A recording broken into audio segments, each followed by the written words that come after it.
so I'm gonna take that as a win that I figured it out, and we're live. Hello, universe. What have we done? This is the first ever Imperial News live stream where every Friday, hopefully, I'm going to play clips from the Rebel, in particular their YouTube channel, since they actually have video for that, which I can utilize. We only have one clip today. It's 11 minutes long. We probably aren't going to go longer than an hour, but the goal is to watch it, and we have some of our patrons here who are going to comment on it as well. And so I guess we can all introduce ourselves somewhat. So I am Jody, one of the hosts of Imperial News. And I guess if any, maybe I should at least point to if Elron, do you want to say hi? Hi, I'm Elrond. I pay money for this podcast and the privilege of joining you all tonight. Nice. Well, yes, paying gave you access to this chat, as everyone in this chat has. So, I guess I should say, if you want to join the chat's voice chat portion for future shows, the $10 or above patrons, and you can get that at patreon.com/Imperial News. But username Pastor of Muppets. Do you want to introduce yourself? That's me, username Pastor of Muppets. I am also in this channel, and I also pay money to have access to these chats. And you can use your say whatever name you want to go by if you want to identify, or we could just call you Pastor if that is what you prefer, so you can remain anonymous. My first name is Ken. We can go with that. That's fine. It's easier than Pastor, that's for sure. Cool. And lastly, Viano. Hello. You might already know Viano from our Reaper stream. Yeah. I'm Viano. Me and Jody live in the same city. Yeah. I don't really know what else to say, but howdy. Howdy. That is good enough to say. We might have more people show up later. I know the other co-host, Caitlin, said they were going to show up, but might be having technical difficulties or something. But she might hop in at a later time. But for now, I guess we'll jump right into it. We're going to watch a clip of a new Rebel correspondent. Her name is Drea Humphreys. And she's on to tell us about the connections between Black Lives Matter and witchcraft. So... Glad I took a big drink right there. Yeah. And I guess the first thing you might be thinking of is, who cares? And I want you to keep that in the back of your head while you're watching this, because really, even if they were connected with witchcraft, who cares? But we're going to sort of break this down anyways. So, all right. I guess let's see if we can get this to work as someone who's never done a live stream before. I think I can maximize... Oh. Here we go. I guess if anyone is in the chat, if we have anyone in the chat, it's probably 0 viewers. That's fine. We'll I think this will be posted live after, or not live anymore, but posted afterwards. But if there is any technical difficulties and you join the chat, please just let me know. But we're going to go ahead. Hey, are you having troubles figuring out who you're going to dress up as this Halloween? Because I've got the perfect costume idea for you. Why not dress up as Black Lives Matter co-founder Patrisse Cullors? That's right, because she calls forth the dead in order to keep the BLM movement going real strong. Drea Humphrey here with Rebel News, and if you, someone you know, maybe your place of work, or God forbid your church is still supporting the destructive Marxist Black Lives Matter movement, you should also know that you're also supporting, and in some cases even practicing, a religion when doing so. True. Well, good. I just want to say too, I get the premise of starting it off about being Halloween's coming up, what costume are you gonna wear, kind of thing, right? Festive. But just dressing up as a human. Just, I mean, I was gonna say some random human being, but like, I mean, she founded Black Lives Matters, but it's not like I wouldn't have been able to recognize her in a crowd. You know, like a sexy pirate or a sexy frog. You know. Sexy Black Lives Matter founder. See, Black Lives Matter, Marxist, fucking But the thing about the Marxism I find hilarious as well, because I mean, you're gonna find this with this clip in general is like taking little pieces of something and then extrapolating that to the entire movement as a whole. And so it's like, even with like Marxism, it's like, sure, there's definitely Marxists within the Black Lives Matter movement, and I'm glad they're there. but like, I'm not gonna lie, it's not representative of everyone who takes to the street. It's probably not even representative of everyone involved who are in positions that are more akin to leadership, right? Yeah. But let's see what else she has to say. So interesting. Now, there is no doubt that the Black Lives Matter movement is a force to be reckoned with. An article by the New York Times suggests that the BLM movement is the largest movement to ever be seen in U.S. history. I just want to Nothing say... to, yeah. Oh, you go on. Bigger than the Union, bigger than Confederacy, bigger than... Yeah. Yeah, I wonder how they make that. I mean, maybe the largest movement in U.S. history. I mean, I guess because there's more humans alive today. Maybe. Maybe geographically. Yeah. Yeah. But even I love the stress of force. Like, she's trying to put like some sort of like sinister witchcraft connotation to it. Like, they're a force to be reckoned with. And by contrast, whenever she says police, she's like, the police force.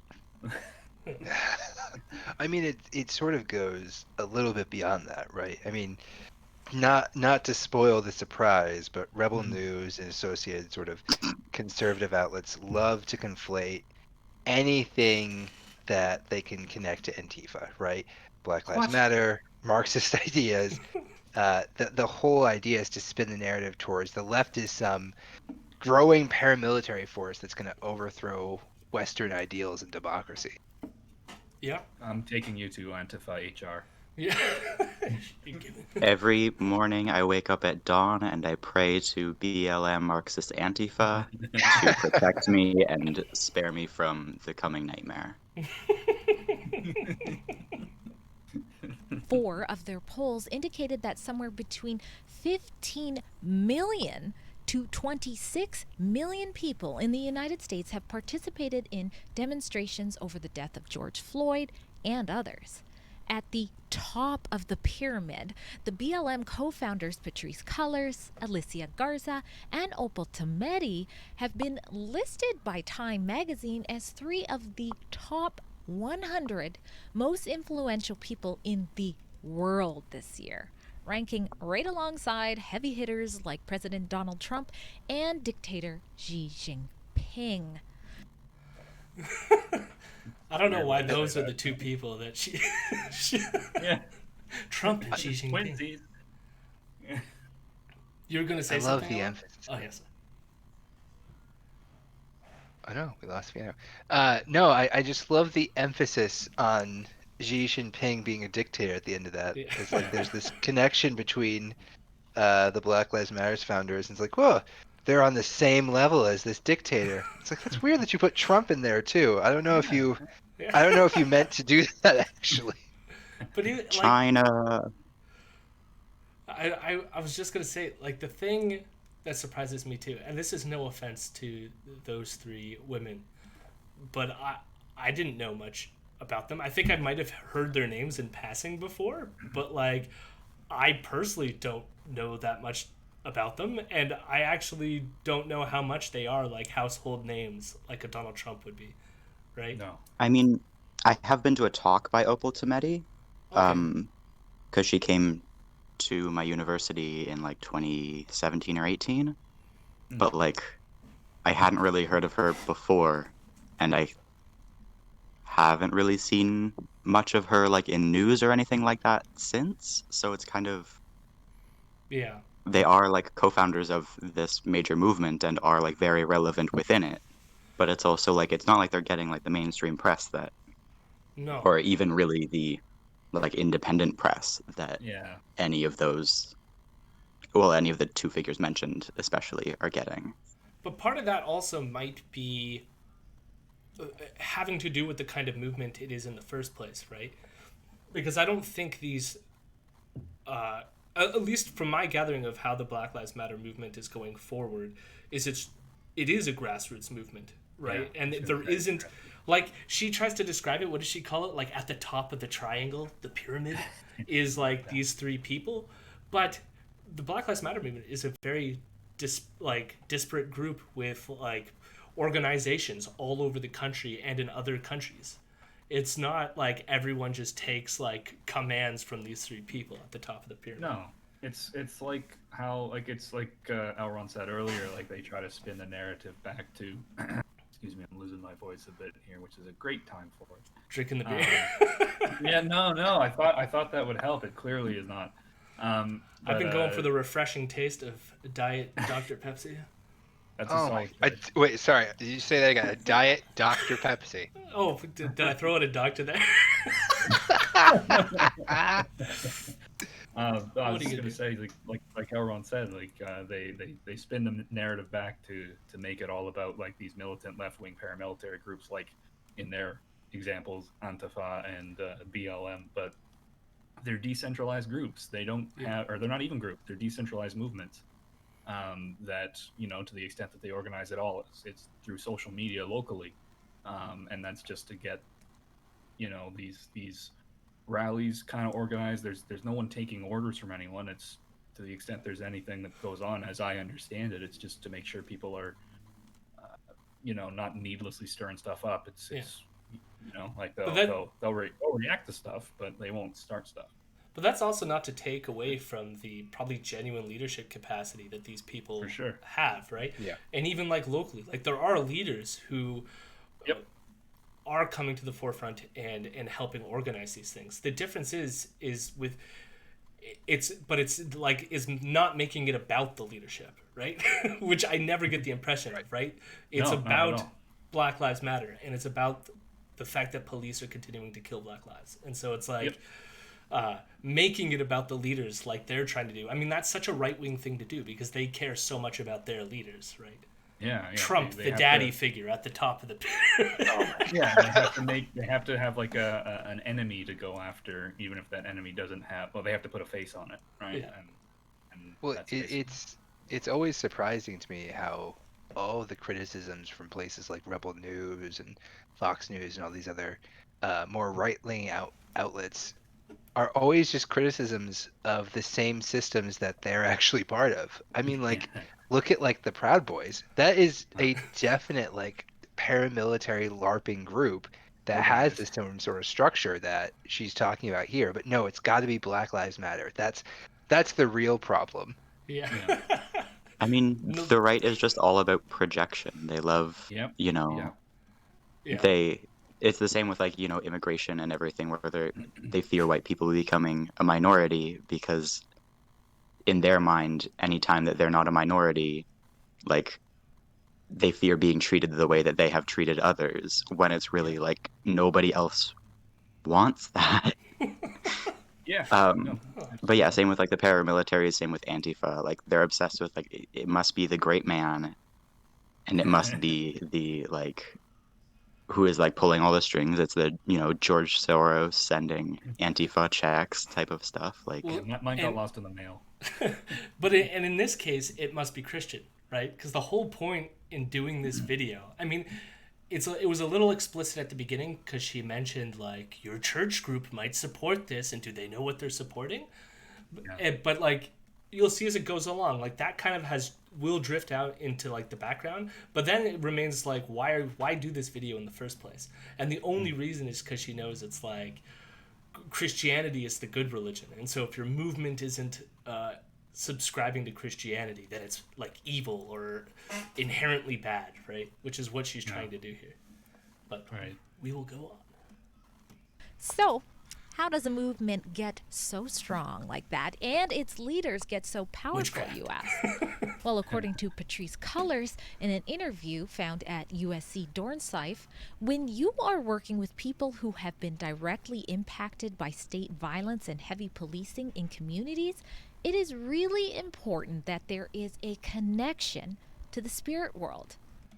Does- I feel like she misinterpreted that a little.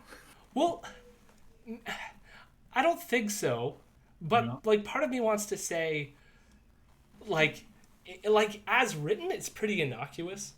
Like I could envision any religious person saying something like this. Yeah, Like a Christian would totally say something like this. that's what I'm Oh, saying. absolutely. Like, yeah, like I'm saying, like I see it from that way, but I mean, obviously, I haven't seen the whole clip, so I don't know how she extrapolates that into witchcraft. But like that's a reach to go from this to that. And it's not like that. Like if you continue reading the quote, right? So she said, like in the article, this is what Patrice Cullors continues, and the rebel Drea is not going to read it. But she goes, for me, seeking spirituality had a lot to do with trying to seek understanding about my conditions, how these conditions shape me in my everyday life, and how do I understand them as part of a larger fight, a fight for my life. People's resilience, I think, is tied to their will to live, our will to survive, which is deeply spiritual. So it's like she's talking about how her religion like helps her in this fight, which like Exactly. okay. Fair. Like fair enough, right? Like fine. That's why I think the real issue with this particular clip is that why did you highlight one sentence of this paragraph instead of just cutting the rest of it out so you could be more disingenuous? Because spirit world sounds like it's different than saying like spirituality. Like the last part where it's like which is deeply spiritual, which I think putting it that way is a lot more akin to how more mainstream religions talk about this sort of stuff. Yep. Where I feel like what she's trying to heavily imply is any talk about the spirit world is like the spirits are like dancing around us like right now and communicating with us. Spooky, scary skeletons. Which part of it is like a lot of Christians even hold those kind of views as well. So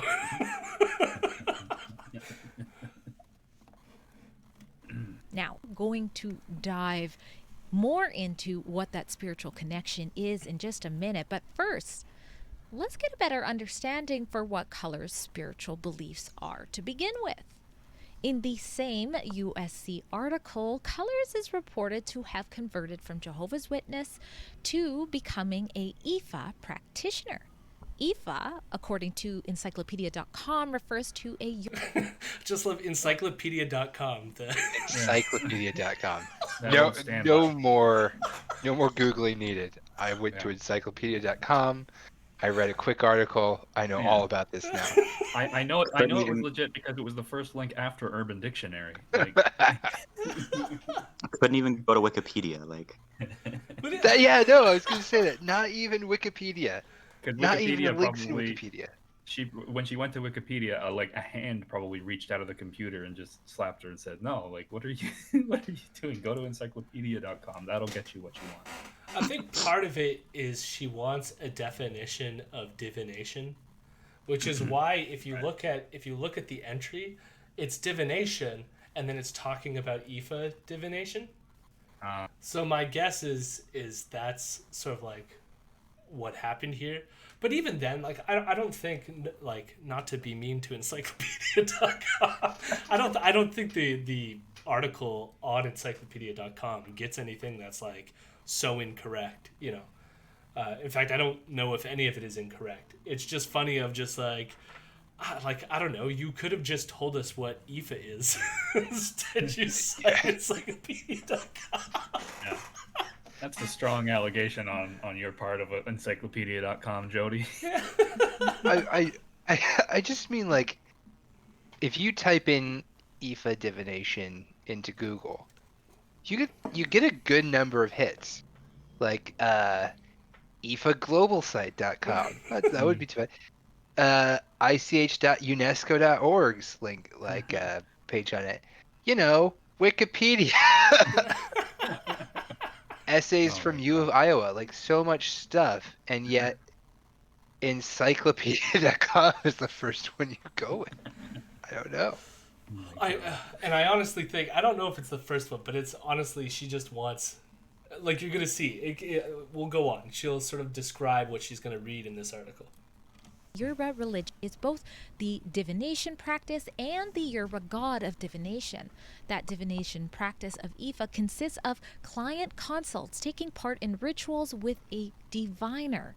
Then a deity, which is a god, apparently manifests, allowing the diviner to then translate a message to explain to the client, prescribing appropriate sacrifices to be carried out.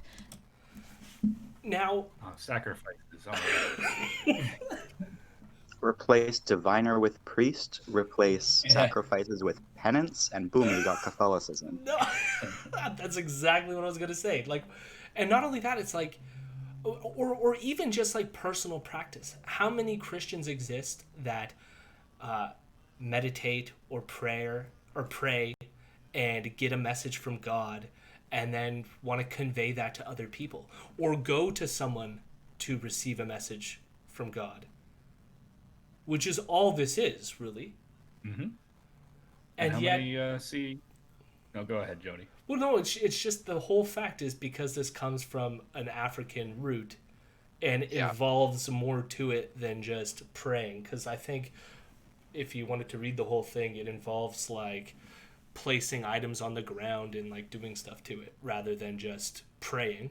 But like, why does that like add something icky to it, you know? Yeah. I don't know. Like, Catholicism is kind of weird, Nikki, if you think about it. Like, think about baptism. We're going to take this baby's head and just dunk him underwater for about 10 seconds, maybe try to kill him, and then he's clean again. Like, I don't know. Yeah. Or even transubstantiation. Like, we're going to get into like the process of libation and stuff like this, but here is like people literally thinking they're eating the blood of their deity, right? And somehow that's completely normal, insane, but this is like not, right? And I just want to say, like, clarify here, like, we're speaking lightly of these things and like in a somewhat mocking tone, but like, honestly, I don't care if you think that Jesus transubstantiates and their blood exists in a cracker. The point I'm making here is like, if you think that is good and okay, why do you think this is crazy? You know? Yeah, exactly. Because this one doesn't allow for the possibility of seeing Jesus in a slice of panini bread. You were going to say something else? No, I got distracted by the thought of panini bread. Wow, that sounds amazing right now. Could you imagine if like Jesus was a slice of panini bread? Transubstantiate that cracker into panini bread, please. Transubstantiation got a hell of a lot better.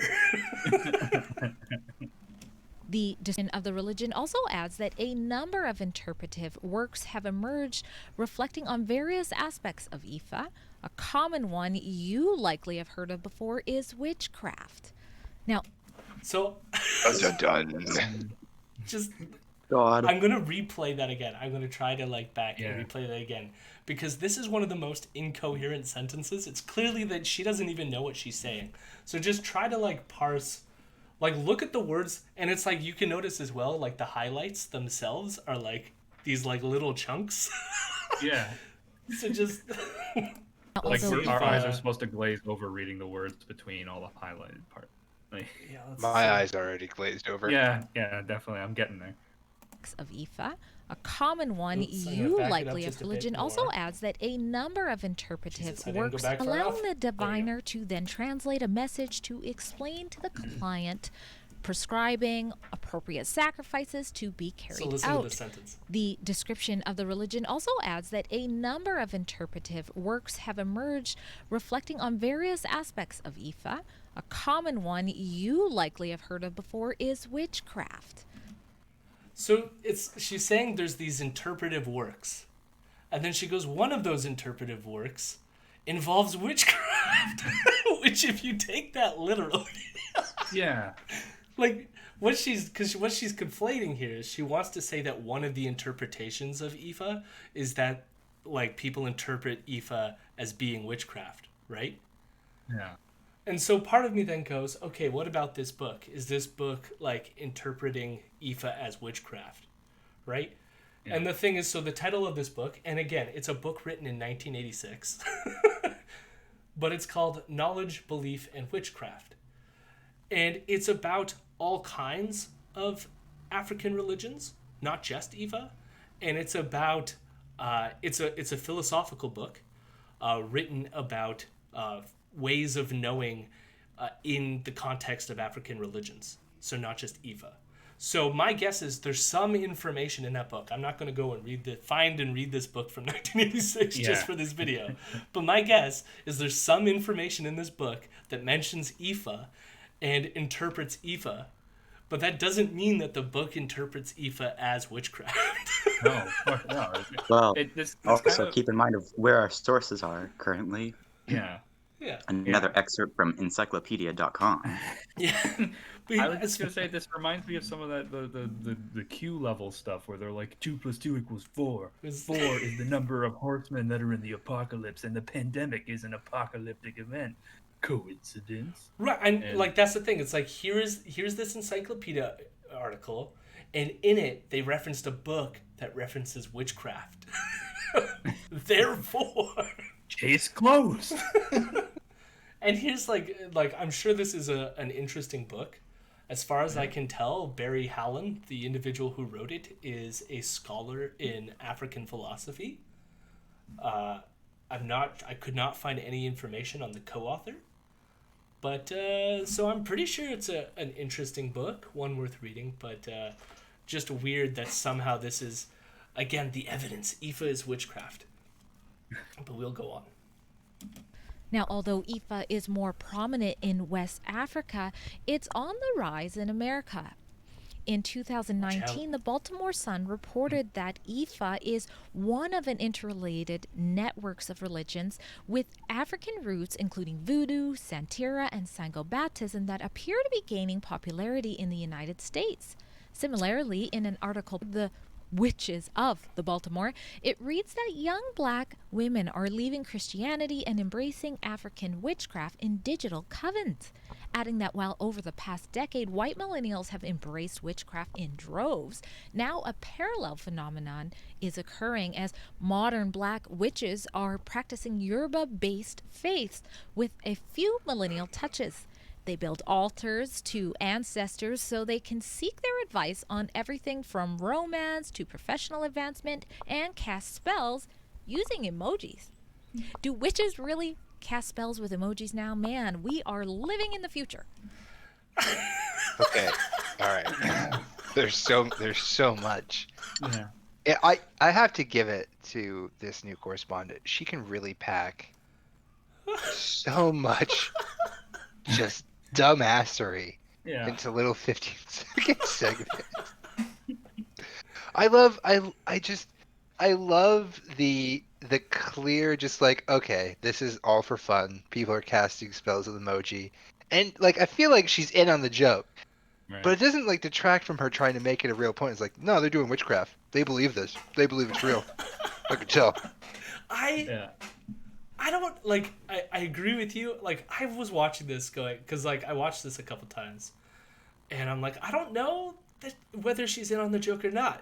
Like, I'm left going, like, because she covers this in a way that's kind of light, but she's trying to make a serious point about it. You know? Yeah. And so it's like, what is it? Like, I don't know if maybe this was, like, dictated to her to do. So, you know what I mean? So she's like doing this, going through the motions because she was told to do this. And my guess is like she's reading a script that someone else has wrote, and that's going to become obvious in very short order. Or not. But like, because in that case, that makes a lot more sense to me, where she's reading this going, this is fucking stupid.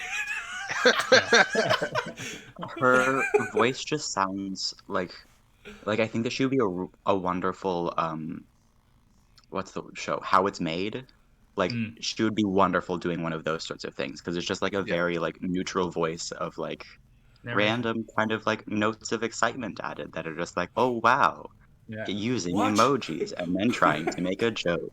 It was like, watch how the Play-Doh goes across the conveyor belt and shoved into their individual canisters. That was the thing that I Exactly. found amazing about her is she definitely has like one of those TV reporter voices. You know what I mean? Yeah. Just like great inflection would be wonderful, but instead she's reading this absolute tripe about Black Lives Matter founders practice a religion that's not Christianity. Oh no. Yeah. Oh no. It's a No. level of professionalism we're not used to from the Rebel. No, it's excellent. Yeah. I'm just sitting here wondering what a spell cast by the eggplant emoji looks like. Oh jeez, you don't want to know that. So I don't think you want to know. I mean, I always talk about how Sheila Gunn Reid, who's another one of the Rebel employees, she has no charisma whatsoever. So it's like, why is she doing this? Where it's like, now I can say Sheila Gunn Reid is no Drea Humphreys. Drea, at least she has talent to some extent. It's just the material. At some point, mean- we should do a ranking of all the different Rebel reporters.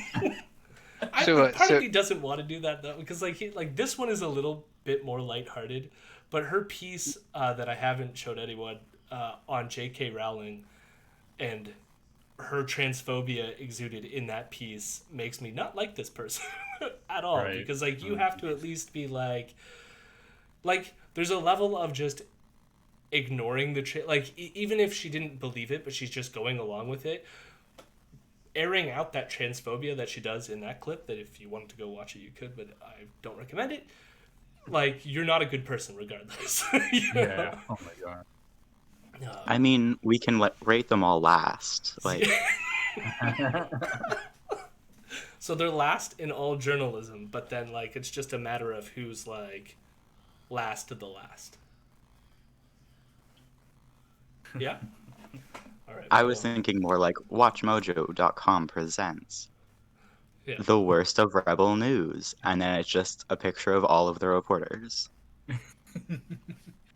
All of them are the worst. I will Literally, none of them are redeemable. Yeah. I will say she's eventually going to say that mainstream media won't cover IFA and its connections with Black Lives Matter. And some of the articles that she just shared make some of those connections. And they're written in things like, And oh, where why did are I you read- playing? My bad. And then they're... Witchcraft. Well, the spirit realm has come through. Yeah, like one of those articles was The Atlantic, which is a mainstream news source. So it's like, you can't say that the mainstream isn't covering it while showing the mainstream. I mean, you can do that. You're just an idiot. Yeah. So here we go. Recently, altars being built for ancestors. I know, it reminds me of a YouTube video I recently watched that shows Patrice Cullors guiding people to watch her stand inside of a nest-like altar layered with her brother Monty's used clothing while she acted out a poem she wrote to Los Angeles called A Prayer to Iyami.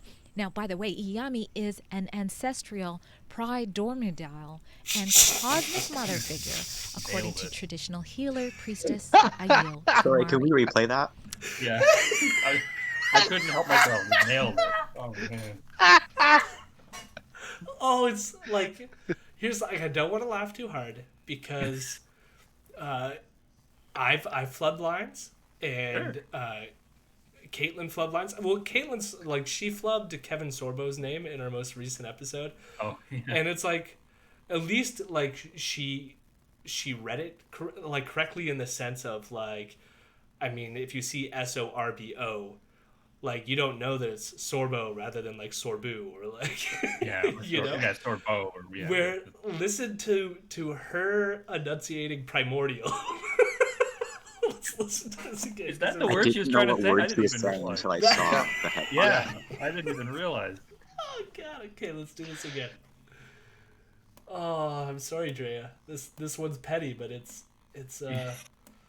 and then we could talk about this art installation thing. So. Yeah. The way have it, Iyami Teddy. is an ancestral primordial and cosmic Primordial. Pride, I have my there's new- an extra D in there. You added Yeah. Drea. I definitely have my new Among Us name next time we play. Try George. Like, I'm wondering if, like, again, it's in a script that somebody like a typo or something, or just, I don't know, that's just bad. Yeah. Well, but also that they didn't edit it. Yeah. Like, Really, Yeah. Or just like do a second take. well, yeah. they had to edit it to like show the fucking headline, but they didn't show. Yeah. They didn't bother No, exactly. editing. You could just like the do a voiceover, or like, and it wouldn't even sound like a big dropout. Like, record it on your balcony again and say the line. Yeah. Yeah. Take 2 seconds. To be fair though, like this particular segment, I was thinking about this when we first started, has like no editing done to it whatsoever. Like it's just No, it seems like it's a raw audio take that they've just added things over It and is said go one for it. take. Like, Yeah. There's no like background editing out of like the wind in the background. Yeah. There's no like splicing out the weird timestamps. There's no editing for Pridormnitile. Good for her for at least like trucking through it though, you know? Like Yeah. yeah, like she didn't stutter on the pronunciation. At least she said it with confidence. she just plowed through it like I am gonna be wrong and I don't Yeah. care. So, getting back to like, I know we got caught up on the word there, but like, so this person, Patrice Cullors, is an IFA practitioner, but she's also, so she's someone, I think she has degrees in religious studies as well, but they also are an artist who puts on displays like this. And we're going to see clips coming up of her on an ACLU podcast. And the reason why they're interviewing her for that podcast is because of one of her art exhibits. So she more recently did a Zoom like performance piece where she was like shredding the LA police budget and stuff like this, dressed in like with the angel wings and like other stuff like this, right? So Yeah. or I don't know if they're angel wings, but like wings of some kind or whatever, right? Yeah. And so it's like part of it is like it's an art display, right? Like Right. I think you can, even though she might put a religious connotation to it, given that she's an IFA practitioner and it might like have something to do with her spirituality, I think you could perfectly watch these art pieces without needing to be an IFA believer, you know? Yeah. Which is like the emotional resonance of it, which is like she's dealing with people that she knows who have been victims of police brutality, right? And she's putting it on through like, or she's putting her emotions and her feeling, which includes her spirituality, through those art pieces. So to like somehow like take that to then be like, oh look, she's divining and she's calling upon these like deities that we don't know about. They're weird deities. Yeah. It's she's a performance artist and she's through her art and something that she knows, she is expressing both her grief and her anger in a way that is close to her. I mean, I'm not obviously not in her head, but like that's how I'm taking this segment. It's a primordial reaction of mine, you might say. It's just that was my reaction. Yeah. Real talk though, just like imagine being from like a different religion that's not Christianity, or in like a predominantly Christian country, coming up to like, you know, the US or Canada in the middle of the winter and seeing like all those weird statues of like people surrounding a baby and being like, what the fuck? What is that? What are they doing? What are they trying to divine up, these crazy people? And That's basically all Drea is doing here. Is like, I don't understand it. It's wrong. It's or wrong. turn- It's unwestern. or turning on the TV and watching Passion of the Christ for the first time. You just see this bloody, like, beaten corpse and going, what has happened? You know? What is this crazy ass religion these people follow? Yeah. They ate that baby's dad's flesh and blood. What are these people? Yeah. So here you go. Why is that 5-year-old drinking wine? I don't understand. These, yeah, it's like, these backwards people. It's Yeah. It's very similar to the way that like the right talks about Muslims too, where they'll be like, "Oh, they believe in the God Allah," and it's like, no, that's just God. Like that's the same God that like Christians and Jews are hanging out with too. Like, Well, this but was because it has a different word in a different language, it must be a deity or a like different God or somehow separated and foreign and othered. yeah. And this gets back to the whole idea of like somehow connecting this one person's religion with the whole movement is the other two that were listed as the three people at the top of the pyramid. One of them is Jewish, and the other one I can't find any information on the religious background. So they could be, and what's the one that you saw speak? That was her. Opal Tometi. Yeah. So I don't know at all what her religious belief is, and the other one identifies as Jewish. So it's like she's not doing this piece to then go, oh, the Black Lives Matter movement is also Jewish, right? Yeah. Mother figure, according to traditional healer priestess Ayil Kumari. Medallion. But just because self-proclaimed Marxist Patrice Cullors may also be a practicing witch doesn't mean that Black Lives Matter supporters are also taking part in Ifa rituals and witchcraft, does it? Well, keep watching for a couple more minutes and you can be the judge yourself. During an interview aired by Fowler Museum of UCLA, co-founder of Black Lives Matter Patrice Cullors and Dr. Melina Abdullah, the co-founder for Black Lives Matter Los Angeles, discusses Cullors' art and how the work of the Black Lives Matter movement is both ancestral and divine and also involves calling upon dead spirits.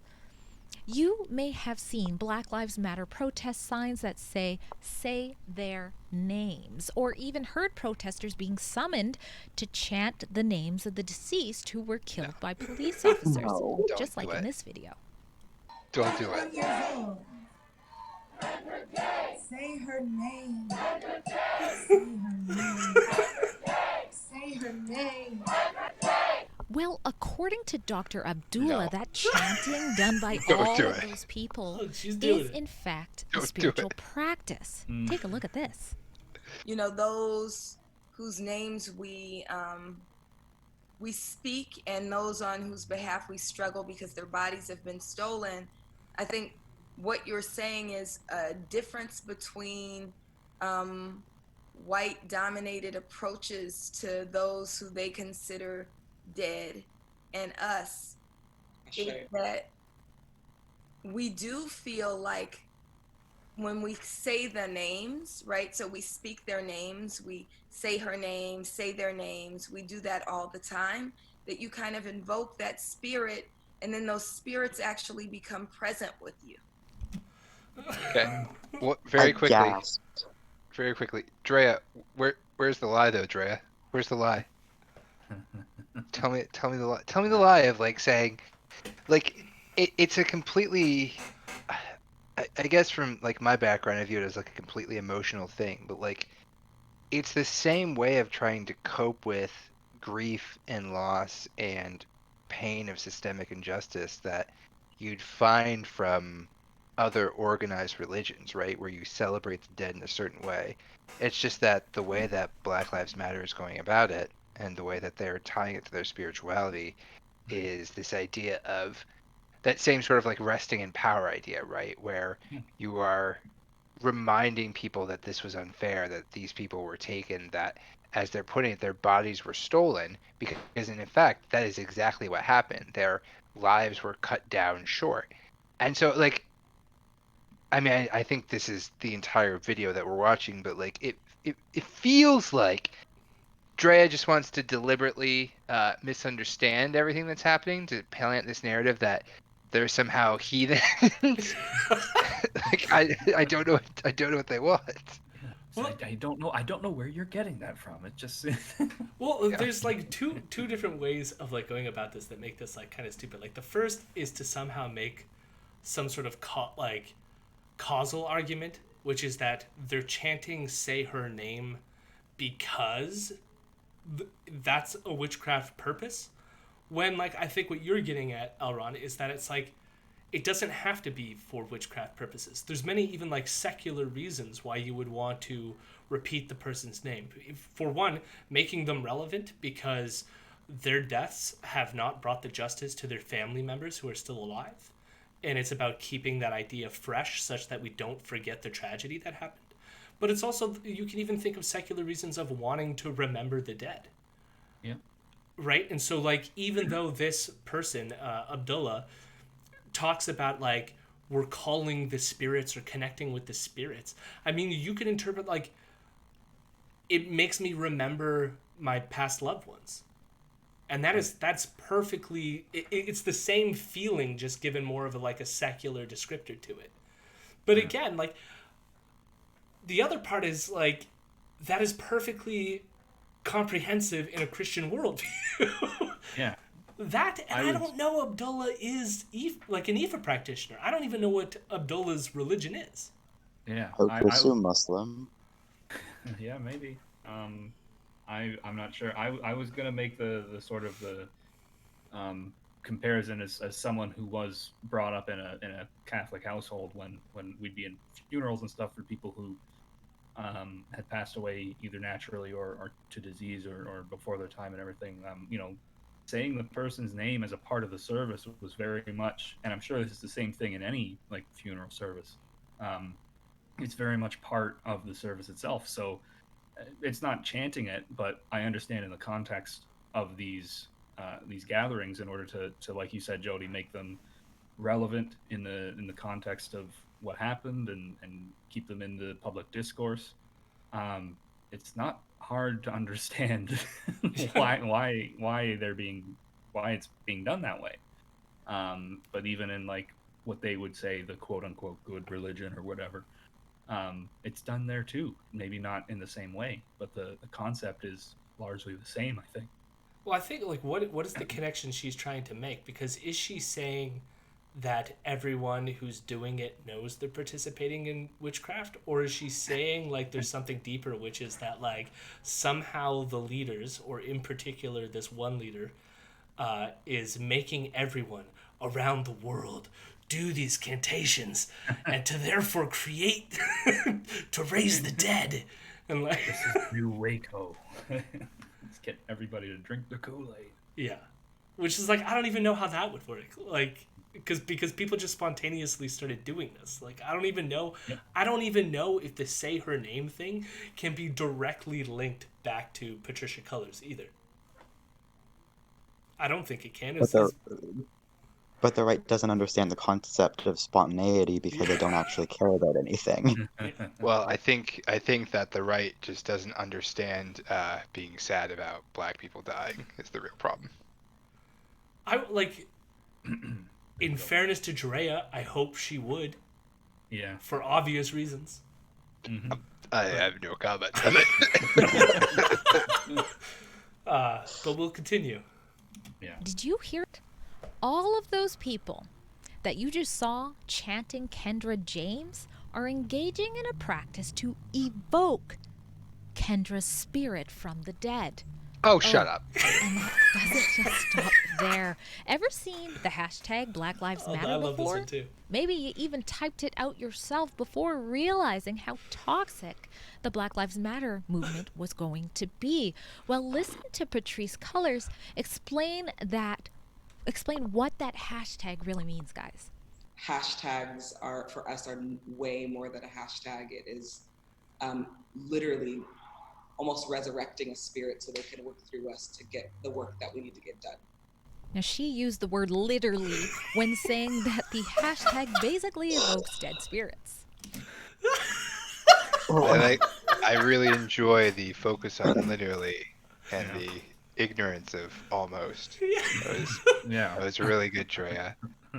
Also, shut up, Drea. Shut up. What do you mean toxic? Oh, it's so toxic. It's toxic celebrated. Like, it's toxic calling attention to the disproportionate police killings of black people in my country.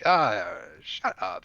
She started that whole segment by saying this is the real meaning behind the hashtag Black Lives Matter. As if, again, like, Patricia Cullors was just sitting there, but like, I have this idea. I'm going to get people to type hashtag Black Lives Matter, and by doing this, the spirits will come alive. And that's really when people do it. That's what's happening. Yeah. But it, Arise, chicken, arise. But like again, it gets back to like this whole like, is this any weirder than any other? Like, I'm sure typing like Trump 2020 gives some sort of like spiritual meaning to MAGA people that like use it to be like, oh, I feel like I'm connected to the world, and like we're like making our like rising up come together and like all this stuff, right? So Do we want to talk about the deification of Donald Trump? Then? To happen sooner than we expected, apparently. Thoughts and prayers. Yes, naturally. Maybe he shall rise again. The Church of Al-Qaeda. But again, Inshallah. We will all rise again. But it's the like missing, like part of like my thing when I listened to that piece, and I went back and watched that interview between Patrice and Abdullah to see how much of this is out of context or in context, and like I don't know if it was necessarily taken out of context, but the thing that you hear there is like sometimes when people are speaking live, like we're doing now, you might like stumble over your words or say something that's not, or you might say primordial even if you're not doing something live. And so it's like Patrice said literally almost like doing X. Now what is like saying literally and then saying almost? It doesn't make a lot of sense. But like the word literally has like a dictionary definition of it meaning figuratively, because that's how most people use it. Yeah. I mean, so that could be it. Or she's saying like literally in terms of her own personal expressions of this thing. That's how it feels like. And then, or possibly, because this makes more sense to me, is if she was going in her head thinking, yeah, it is really literally like that. And then as she started saying it, she's realizing, and so then she throws in the almost. You know what I mean? Like, because most people, like, as they're thinking as they're saying the stuff out loud. So you catch yourself sometimes. I do it all the time. So it could have just been like one of those. But then it's like to hone in on that and be like, she said literally. They're literally summoning the demons. You know. It's the biggest reach for a gotcha I think I've seen. Yeah. More this than the week. say your name. The say your name one is just so good. This whole thing is like reach on top of reach on top of reach. I don't This even whole know. piece is one big reach. Here we go. And here is an example of the overlap of the Ifa rituals engaging with deities in Black Lives Matter ceremonies. Dr. Abdullah discusses it right here. You know, I never abandoned who I was spiritually, but it took almost a year for me to realize that when we come out into the streets and we pray, you know, the first thing that we do when we hear of a murder is we come out, we pray, we pour a libation, we built with the community where the person's life was stolen. And it took almost a year for me to realize that this movement is much more than a racial and social justice movement. At its core, it's a spiritual movement because we're literally standing on spilled blood. They pour libations for the dead. In case you don't know what a libation is, it's pouring out of one. Pour one out for the homies, bro. Pour one out, bro. That seems like an interesting ceremony, as she put it. Well, I have to say, Vienna, when we did the Reaper eating, and I poured one out for the bee, I was engaged in libations and summoning demons, apparently. So, Has Drea just never been to a funeral before? which is why, like, again, I feel like this was written for her, and she's just the vessel delivering this. Like this. I would love to see silly. the immediate aftermath of this recording. Like, what the hell did this guy send me? Like, Yeah. And it probably was a man, and it was probably Ezra. Yeah, right. That's what I was gonna say. Yeah. I didn't mean to assume, but I can't believe they drink after people die. Really? Really? Yeah. I'm drinking right now. Yeah. And here's the thing, this doesn't need to be said, but like, Abdullah can interpret this how. I mean, again, she didn't announce what religious beliefs she has, such that the spiritual meaning of what happens, uh, what framework is she viewing that in, and it doesn't really matter. But the other end of it is like she's entitled to how she feels in that moment of making it a spiritual thing for her. Like, I've been to a Black Lives Matter rally and I'm secular, and I don't have that. Like, there's elements in which, if you want to use the word spirit, in that I'm there with other people and I feel something and that means something. But I don't put it in a religious context. And if they want to put it in a religious context, like, why aren't they free to do that? Like, why does it automatically become bad because they might not be Christian or whatever Drea wants them to be? Yeah. But now we're going to get the dictionary definition of libation. Right, the dictionary that was definition of the necessary. encyclopedia.com. No, this one is dictionary.com, so we're moving on. Oh, okay. Often, I love this. Definition number 3 is often facetious.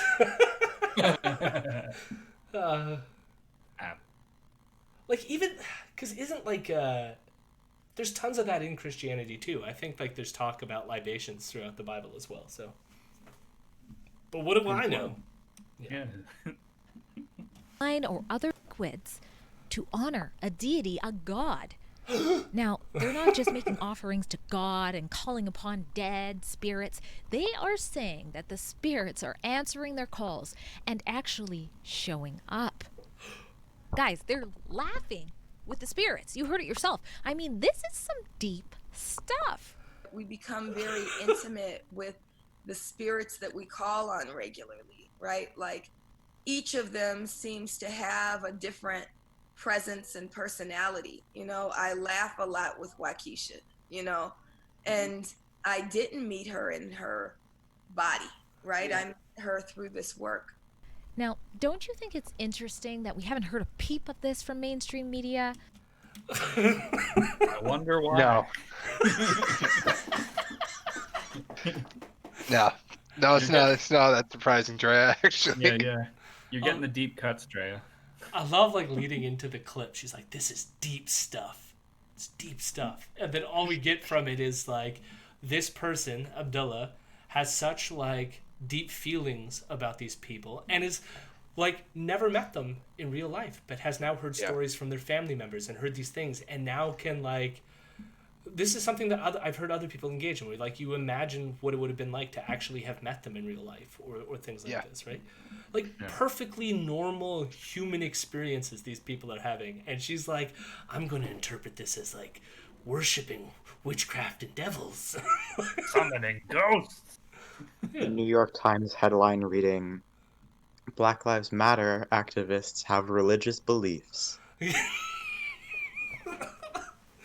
Oh, they have spiritual meaning in their protest. Like, yeah. Shock and horror, Drea. Shock and horror. Ezra. Yeah. Like, it's like they're avoiding this type of spiritual talk altogether. If you guys recall, the doctor named Dr. Stella Emanuel, she was the frontline doctor who publicly came out. She was alongside other frontline doctors, and she shared her medical opinion that hydroxychloroquine is effective for COVID-19. Now, Global News had no problem mocking President Trump for calling her a respected doctor because she reportedly believes in demon sperm. Yet, here you have Black Lives Matter co-founders saying they chill with the dead. And not a word from Global. No mocking of the co-founders, no mocking of their supporters. Silence. So okay. So here's kind of a major distinction, right? When I don't know how many of you hang around like artisty folks and humanities folks, but they really like to speak in metaphors. And so like aspects of like spirituality and other things of that nature, like it usually isn't literal, right? It's usually invoking sort of like the feelings as if such a thing was taking place, and the context around that. A doctor telling you about demon sperm is being quite flippin' literal with it. Yeah. That's kind of the difference, Drea. Well, not only that, even if they were being literal about their spiritual practice, like that still isn't qualitatively the same as a doctor telling you that demon sperm like causes problems with pregnancies or stuff like this, right? And it's also not qualitatively the same as the president of the United States agreeing with them. Yeah. Could you imagine Justin Trudeau like endorsing this doctor that said, I don't know, there's like demon eggs in the vagina or something? It's like, imagine, just Well, that's imagine. a known quantitative fact. So I mean, But it's what did she like, because she was talking about the talking to the dead. Like, it went from somehow being about spirits to now I'm going to talk about talking to the dead, which talking to the dead has somehow different connotations than spirit talking as well, right? Like, many people have spiritual moments, but like when you say talking to the dead, it almost gives you this impression that like the dead has resurrected and you're like convorting with them and like frolicking around with zombies or something, right? Which is mean the Christian interpretation of Jesus? Yeah. But my point is, this is not at all what the other people were saying, right? But she played all those clips, and now she's talking about like they're talking to the dead. There's the other thing too. The Dr. Stella Emanuel. When I first watched Drea play that clip, and I'm thinking, why did she play this, or why did she choose this doctor? Do you have any thoughts on this? Any of you? Because I have a minor thought. Go for it. Because it's probably the same thought as me, but I just. I mean, I did think it was interesting that she pulled out the Black Doctor for this. Mm. And what did she not even mention? The religious beliefs? So what is like, because here's the weird thing is when Ezra talked about Dr. Stella Emanuel on the podcast, he never brought up any of the sperm stuff, any of all that stuff. He was just like, this doctor has been censored off the internet, and all she was doing was giving reasonable advice and YouTube, and they all censored her, and how bad that is, right? But now she's bringing up the demon sperm, right?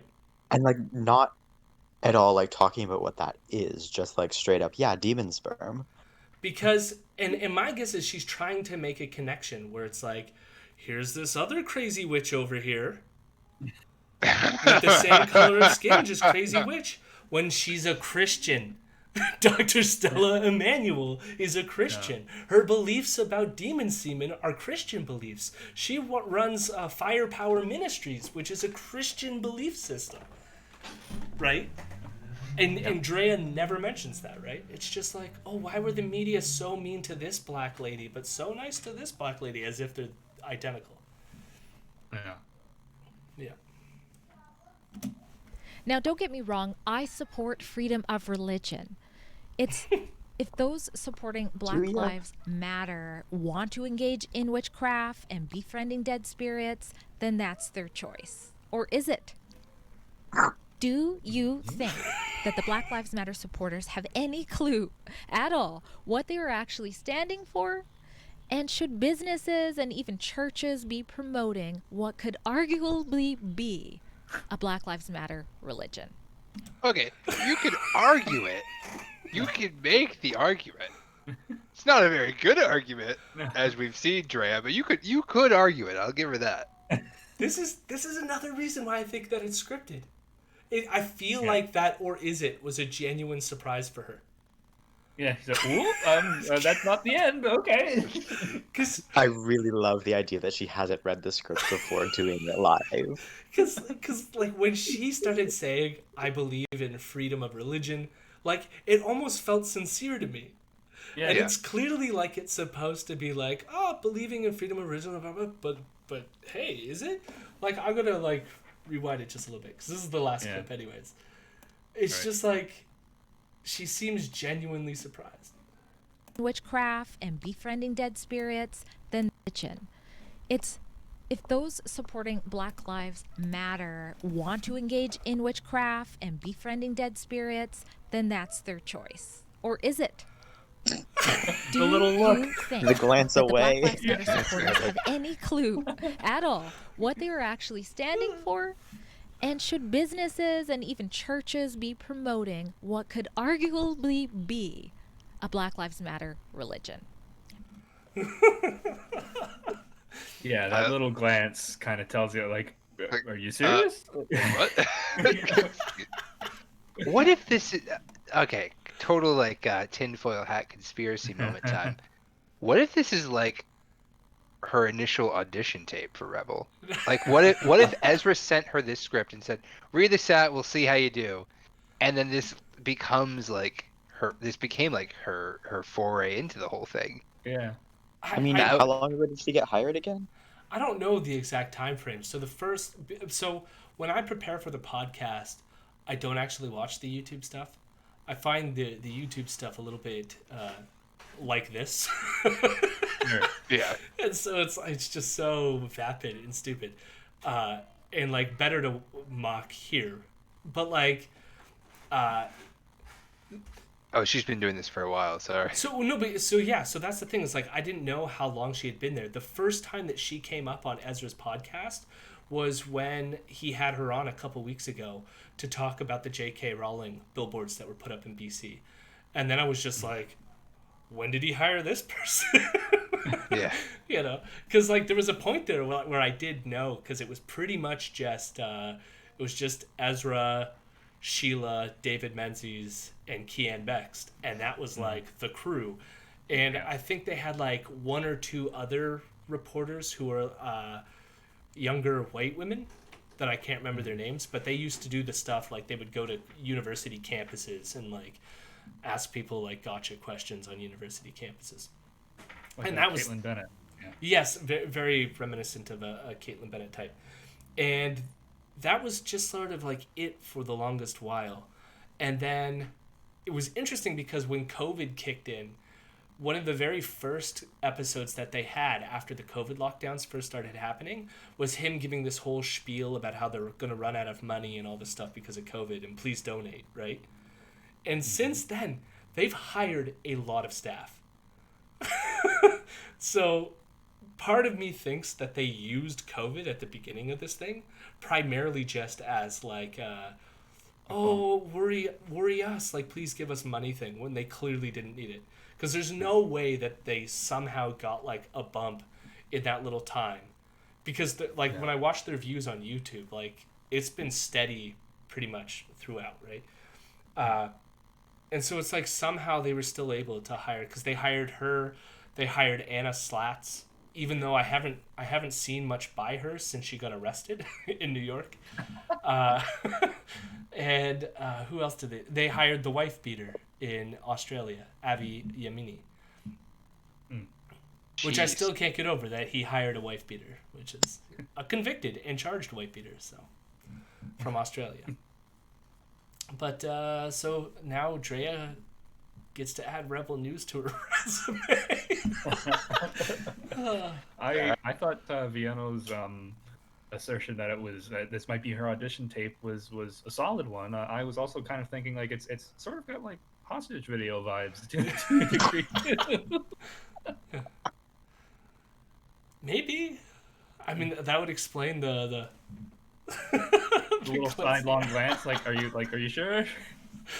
Yeah. But yeah, I guess that you is should watch this in like slow motion. Check her eyes for like Morse code. Yeah. If you can see a reflection of another person in the glass of the balcony there. Or something. Maybe there was some secret in the prodromal.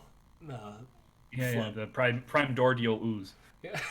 The Dormidol. The Dormidol. That's. So any final thoughts before I sign this off?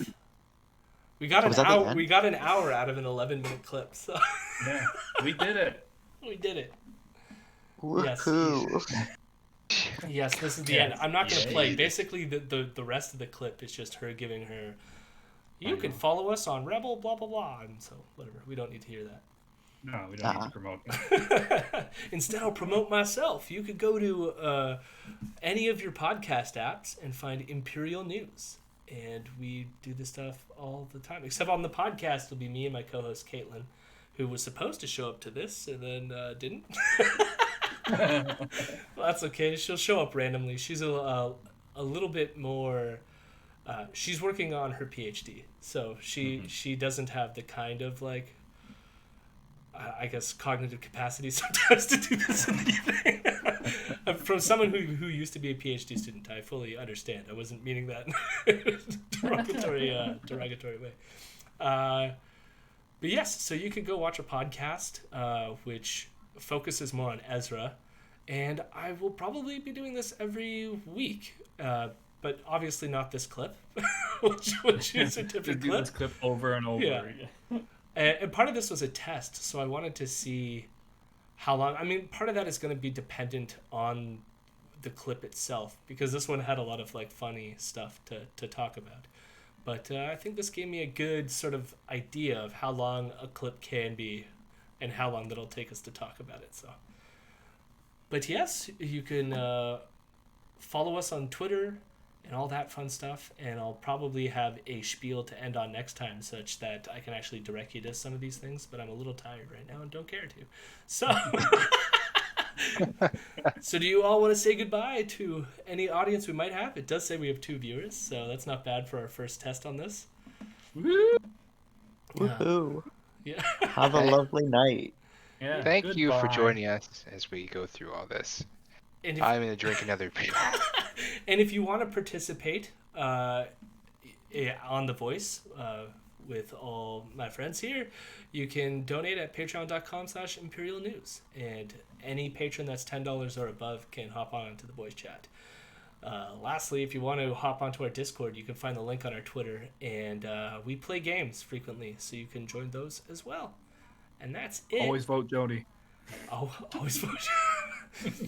What, in like Cards Thoughts Against and Humanity? prayers for coronavirus and its struggle against Trump. Yes. Let's hope COVID is successful. Inshallah! Sure. Or-